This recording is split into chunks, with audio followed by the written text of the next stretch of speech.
Buenas. Continuando con el desarrollo de las clases no presenciales, en este caso telemáticas o de forma online, este nuevo vídeo va sobre el sistema o el proceso histórico conocido como Transición Española.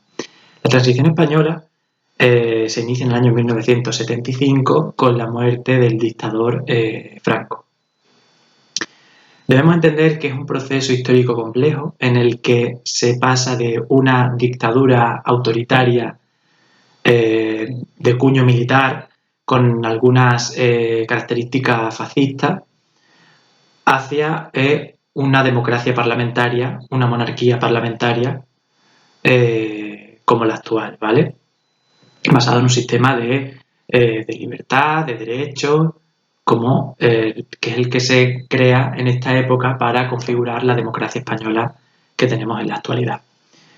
Tenemos que hablar del paso desde un modelo de sistema dictatorial en el que se han intentado limar las características propias de un sistema fascista como había sido durante la década de 1940. Intenta transformarse o maquillarse el sistema para ser aceptado internacionalmente, me refiero al sistema franquista, para poder pervivir como hizo hasta mediados de la década de 1970. Una vez que muere el dictador, el sistema no puede perpetuarse en el tiempo. Franco había conseguido aglutinar todos los poderes en su persona y haberse mantenido entre las diferentes facciones de su sistema, entre los católicos, entre los monárquicos, entre los falangistas. Y una vez que él muere, el sistema no puede continuar. Por tanto, aparecen dos figuras clave en la historia de España en esta época de la transición. Una es el nuevo rey, Juan Carlos I, que había sido designado por Franco, y una vez muerto el nuevo rey asume la jefatura del Estado. Otra de las figuras clave es Adolfo Suárez, que ya hablaremos de él, pero concretamente son dos figuras que las podemos considerar paradigmáticas del sistema, puesto que son figuras políticas que ya existían en el franquismo. Juan Carlos I, el nuevo rey, es educado en España durante el franquismo y lo designa Franco como rey. Franco establece una monarquía pero sin reino y a su muerte designa al nuevo monarca. Y por otro lado tenemos a Adolfo Suárez, que es un político dentro del movimiento, dentro del partido, o el único partido que existe durante el franquismo, que es el Movimiento Nacional, líder de Falange en los últimos años, y se mueve perfectamente dentro de la élite política del franquismo y junto con el rey van creando poco a poco una nueva democracia. ¿Podemos decir que los consideramos demócratas? Sí, puesto que establecieron una nueva democracia homologable a cualquier país europeo de los años 70, de los años 80. Pero no deja de ser dos personas que han vivido dentro del franquismo y llegaron a desarrollarse como élite política dentro del franquismo. Por ejemplo, Adolfo Suárez, líder del movimiento. Hay que tenerlo claro, ¿no?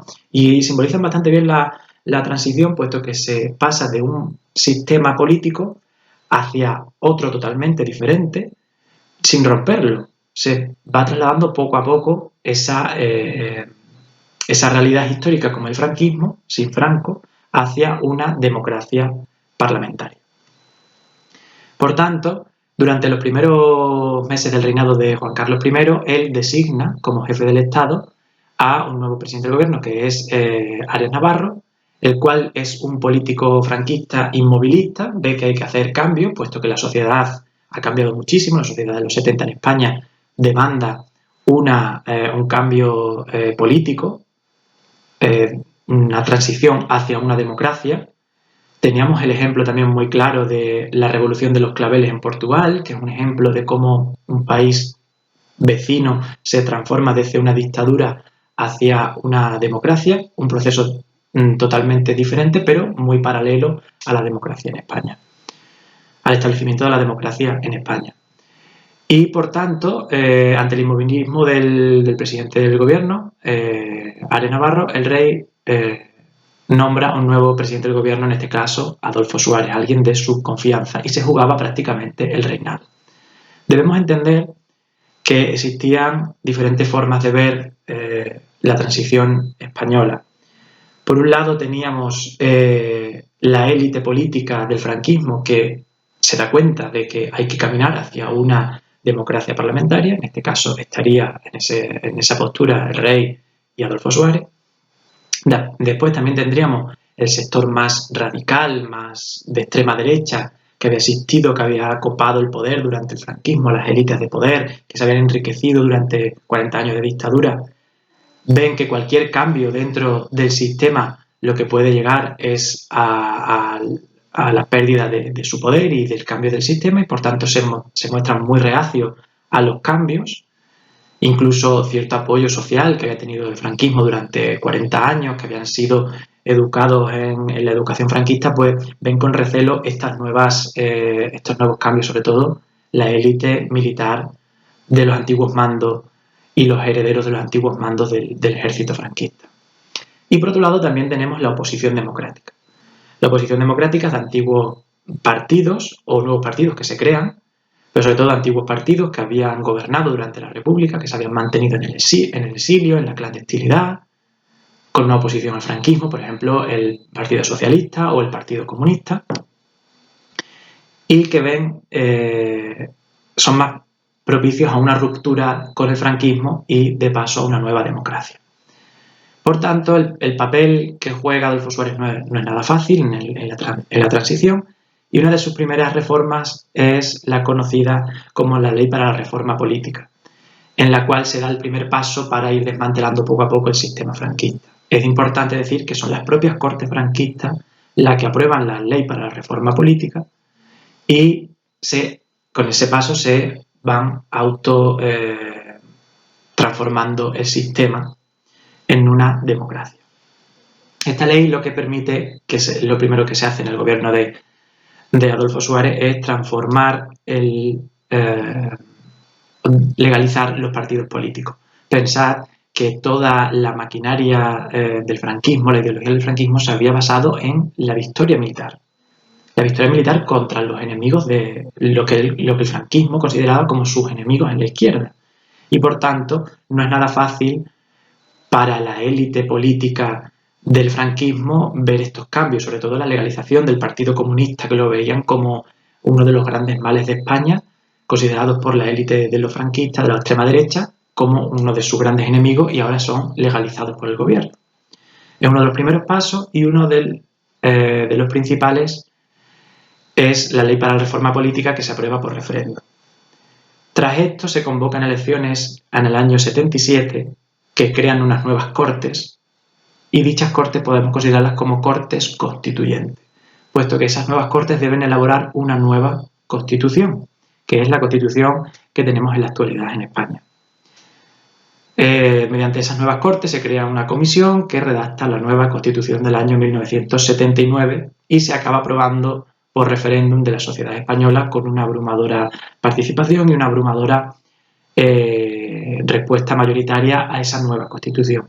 Como hemos analizado, esta constitución representa características que podemos analizar, como pueden ser un sistema bicameral, una democracia, un sufragio universal, tanto masculino como femenino, para mayores de 18, una amplia declaración de derechos y libertades, y una de las características fundamentales que ya se observaban en la Constitución de 1931, de la cual tiene algunas referencias, la Constitución republicana, de la Constitución republicana.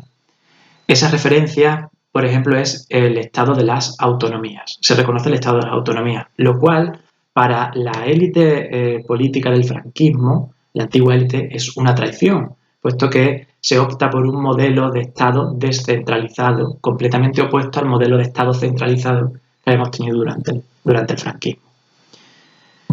Una vez aprobada la nueva Constitución, ya sí se desarrollan dos características fundamentales. Una son las elecciones generales de España, por tanto, del año 1979, en esas elecciones que gana la Unión de Centro Democrático, que es el partido más o menos de centro creado por Adolfo Suárez, obtiene la mayoría de los votos en esas elecciones. Os he mandado, tenéis un gráfico de esas elecciones, del resultado electoral de dichas elecciones. Y el segundo partido más votado es el Partido Socialista. Por tanto, las formaciones que estaban más cerca del centro, el PSOE en el centro izquierda y la UCD prácticamente en el centro, son las candidaturas que optan y, por tanto, la UCD gobierna en minoría a partir de esas elecciones. Y una de las características que también se desarrolla durante esta época son los pactos de la Moncloa del año 1977. Son pactos para afrontar la difícil situación económica de España. Se da prioridad a la evolución política de España de transición hacia un sistema democrático, y la recesión económica que vivía España, fruto de las crisis del petróleo del año 1973, del año 1975, se dejan un poco al lado, puesto que se da prioridad a la transformación política. Pero aún así los pactos de la Moncloa son pactos de todas las fuerzas políticas que acuerdan unos mínimos para desarrollar o poner coto a las dificultades económicas que se estaban evidenciando en España, también de problemas económicos derivados del franquismo, especialmente en la industria. Y por tanto, también se van produciendo a la vez se van generando los primeros estatutos de autonomía en Cataluña, en el País Vasco, en Andalucía. Son los primeros en aprobarlo, pero el proceso de generar estatutos de autonomía y crear comunidades autónomas que no existían, esa es una nueva figura que aparece desde esta época, desde los años 70 y los años 80. Siempre España había sido dividida en provincias, pero ahora se van generando unas nuevas instituciones que son las autonomías, englobando a varias provincias o también comunidades autónomas uniprovinciales. Todo ello, esta situación no es fácil. Pensad que existen grupos terroristas como ETA, que seguía tentando. Pensad que ETA llegó a matar durante el franquismo al que fue presidente del gobierno, a Carrero Blanco, y seguía tentando durante esta época buscando la independencia del pueblo vasco.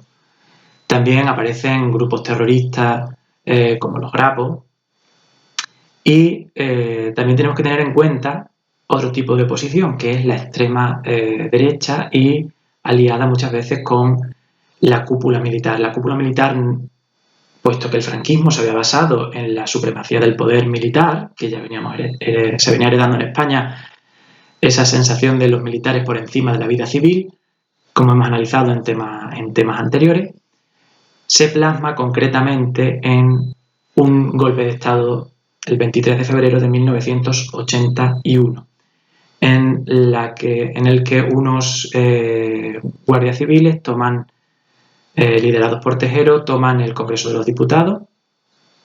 A la vez también se declara el estado de guerra por Milán del Bosch, y el golpe de Estado fracasa principalmente por la oposición de la sociedad española, contraria a una nueva dictadura militar o un nuevo directorio militar, y también por la influencia que tienen los nuevos partidos políticos, profundamente demócratas, contrarios a cualquier nueva aventura militar, y también el papel del rey, que no respeta, no está de acuerdo con el nuevo golpe de Estado. Por tanto, principalmente por la oposición de la sociedad española, se acaba con ese golpe de Estado que parte de la cúpula del ejército no aceptaba el nuevo sistema y veían que se había traicionado al sistema franquista. Por tanto, son varias oposiciones bastante duras las que tiene, por un lado, el terrorismo, por otro lado, la extrema derecha, para ir configurando un sistema democrático actual, que puede tener algunas lagunas, pues posiblemente, pero en ese momento se avanzaron muchos pasos hacia configurar un sistema democrático en España, que es lo que se acababa configurando como lo que tenemos en la actualidad.